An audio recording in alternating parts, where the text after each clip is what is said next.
सूबे के मुख्यमंत्री हेमंत सोरेन को ईडी ने दोबारा समन भेजा है। 24 अगस्त को उन्हें ईडी के जोनल ऑफिस बुलाया गया है। पूरा मामला लैंड स्टैम्प से जुड़ा हुआ है। हालांकि दोबारा समन भेजे जाने के बाद राजनीतिक सरगर्मी तेज हो गई है। प्रमुख सत्ताधारी दल झारखंड मुक्ति मोर्चा ने न्यायालय की शरण में जाने का मन बनाया है, तो वहीं कांग्रेस ने इसे गैर भाजपा शासित राज्यों के खिलाफ केंद्र सरकार की कार्रवाई करार दिया है।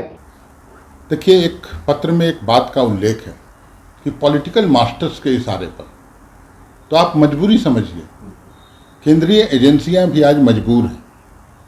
आज जो राजनीति का पराभव हुआ है, हम लोग ऐसा राजनीति आज़ाद भारत के इतिहास में हम लोगों ने कभी ना देखा ना सुना। आज व्यक्तिगत हमले किए जाते हैं और जो राजनीतिक रसूखदार व्यक्तित्व है, जिनकी अपनी जनाधार होती है और जो आपकी नीतियों से मेल नहीं खाती है, हम उनका विरोध करते हैं, राजनीतिक विरोध करते हैं।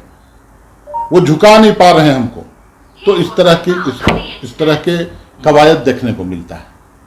तो हम लोकतंत्र है, संविधान है, न्यायपालिका है, हमको न्यायपालिका पर पूरा भरोसा है। निश्चित रूप से हम न्याय की शरण में जाएंगे, ऊपरी कोर्ट में, अदालत में जाएंगे, हाई कोर्ट में जाएंगे, न्याय की गुहार लगाएंगे, न्याय निश्चित रूप से मिलेगा, ऐसा विश्वास है।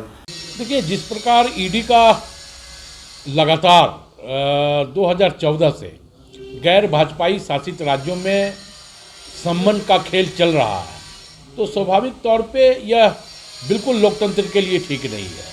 हम सिर्फ झारखंड की बात नहीं कर रहे हैं, हम महाराष्ट्र की भी बात कर रहे हैं, हम मध्य प्रदेश की भी बात कर रहे हैं, हम छत्तीसगढ़ की भी बात कर रहे हैं। जिन जिन राज्यों में गैर भाजपाई शासित दल राज कर रहे हैं, वहाँ ईडी के जरिए सरकार के विकासशील चेहरों को एक बदनाम करने का एक सुनियोजित साजिश केंद्र की सरकार के द्वारा रची जा रही है।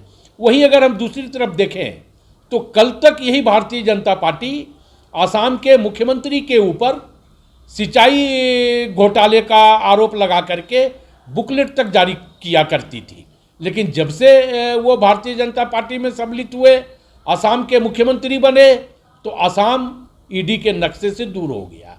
यही बात नारायण राणे के संदर्भ में भी हुई, यही बात मध्य प्रदेश में शिवराज सिंह चौहान के संदर्भ में हुई, व्यापम घोटाला। लेकिन उस घोटाले की आंच ईडी और सीबीआई तक नहीं पहुंची, क्योंकि वो भारतीय जनता पार्टी का शासन था।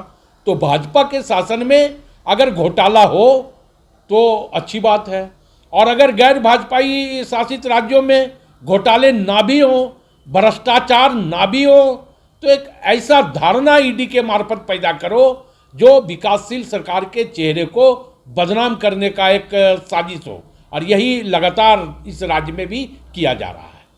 सत्ताधारी दल सीधे तौर पर भाजपा पर निशाना साध रही है, लेकिन भाजपा का कहना है कि जब मुख्यमंत्री अगर पाक साफ है तो उन्हें ईडी में पेश होने से परहेज नहीं करनी चाहिए। मुख्यमंत्री को दोबारा ईडी ने अपने कार्यालय में पूछताछ के लिए बुलाया है। 14 अगस्त को बुलाया गया था, वो गए नहीं। अब दोबारा 24 तारीख को उनको पुनः बुलाया गया है। अब ये देखना है कि उस दिन जाते हैं या नहीं। अभी डुमरी के एक जनसभा में उन्होंने कहा कि झारखंडी जेल जाने से नहीं डरता है। बातें तो बड़ी बड़ी करते हैं, लेकिन पूछताछ से क्यों डर रहे हैं? जाना चाहिए, कानूनी संस्थाएं हैं, उनका सम्मान कीजिए, वहां जाकर उनका जो भी प्रश्न हो, आपके पास जो जानकारी है उसको साझा कीजिए। लेकिन उससे बचना चाहेंगे। तमाम दांव पेच खेल रहे हैं कि हम कानूनी सलाह लेंगे, हमारे खिलाफ जो ईडी ने सम्मन जारी किया उसको निरस्त किया जाए, वो तमाम बातें कर रहे हैं। लेकिन उससे पहले आप इस राज्य के मुख्यमंत्री हैं। अगर कोई संस्था आपसे कुछ जानना चाहती है, आपके राज्य में कुछ चोरी हुआ है, कोई घोटाला हुआ है, तो उसके संदर्भ में जाकर बताना चाहिए। अगर राज्य हित की चिंता है तो जाके सारी बातें बता दीजिए कि किन लोगों ने चोरी की, किन लोगों की संलिप्तता थी, आपकी क्या भूमिका है। सारी चीजें जनता के समक्ष आनी चाहिए।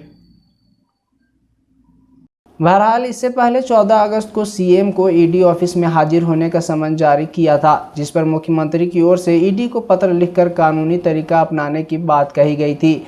ऐसे में अब 24 अगस्त को मुख्यमंत्री ईडी दफ्तर पहुंचते हैं या फिर कोई अलग कदम उठाते हैं, यह उस वक्त ही साफ हो पाएगा।